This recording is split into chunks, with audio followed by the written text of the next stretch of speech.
everyone was after that. And John Miller, you're listening. Actually, it's interesting.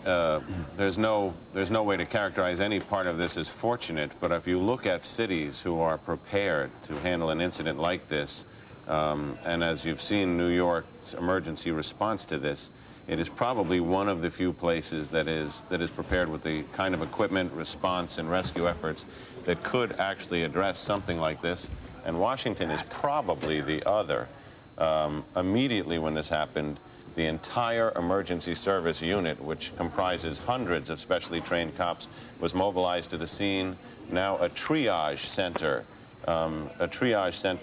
for the injured has been set up just around the corner from the World Trade Center. It's an incredible scene down there with a tremendous amount of equipment. The Federal Aviation Administration has actually gone even further than it did a few minutes ago. It was asking all planes not to take off. Now the FAA has ordered all aircraft currently in the air over the United States to land at the nearest airport.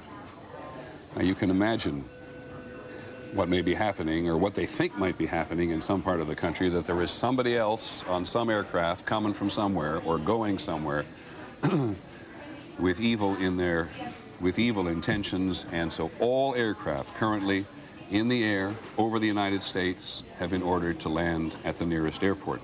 I think what you're going to see... Hang on just a sec, John. I just want to check one thing, because one of the very first people the President talked to was the director of the FBI, and Pierre Thomas, who covers the Justice Department and the FBI for us, has been here.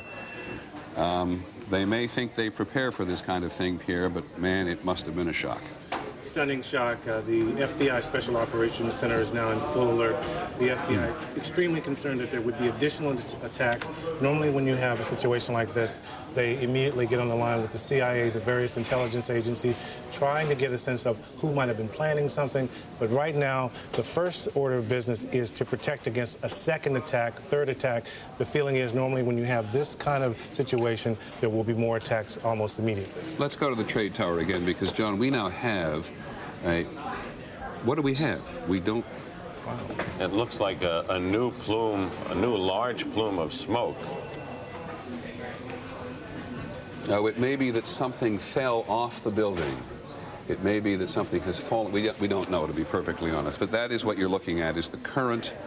That's the scene at this moment at the World Trade Center. Dan Dahler from ABC's Good Morning America is down in the general vicinity. Dan, can you tell us what has just happened? Yes, Peter, it's Don Dahler down here. I'm 4 blocks north of the World Trade Center. The second building that was hit by the plane has just completely collapsed.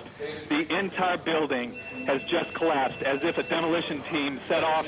When you see the old demolitions of these old buildings, it folded down on itself, and it is not there anymore. That should be it. Thanks very much, Dan. It has completely collapsed.